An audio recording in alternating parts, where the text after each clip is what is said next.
నీ దేవుడే నా దేవుడు అన్నప్పుడు ఎవడు పక్కన రూతు లో నుంచి గొప్ప రాజులను బయటకు తీసుకొచ్చాడు. మోషే మండుచున్న పొదలు అక్కడ కూర్చున్నప్పుడు ఎవరికి తెలియదు ఇతను రాజు అని.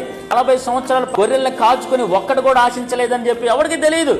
రహస్యంగా గొర్రెలు కాస్తా ఉన్నాడు, ఏమీ ఆశించలేదు. ఆ చిన్న నమ్మకాన్ని చూసి దేవుడు గొప్ప నాయకుడిగా దేవుడు చేశాడు. సంఘం కూడా ఎక్కడో చీకట్లోకి పోయి రాత్రంతా కూడా ఆసక్తితో ప్రార్థన చేస్తూ ఉంది. ఆ నమ్మకాన్ని బట్టి సంఘాన్ని దేవుడు దీవించాడు. గొప్ప కార్యాల సంఘం ద్వారా దేవుడు చేశాడు.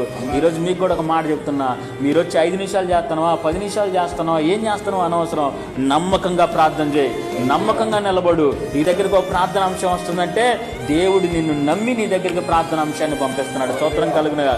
అమ్మ మాకు బాగలేదని ఎవడని చెప్తున్నాడు అని అంటే నిన్ను నమ్మాడు దేవుడు. బాగలేదు మా కొరకు ప్రార్థన చేయండి అంటే చాలా మంది అంటున్నారు, మీ సంఘానికి చెప్పండి. ఎందుకు అంటున్నారు అట్లా? దేవుడు బిడ్డలమని దేవుడు నమ్మాడు, వాళ్ళందరూ నమ్ముతా ఉన్నారు. మరి ఆ నమ్మకాన్ని మనం ఏం చేయాలా?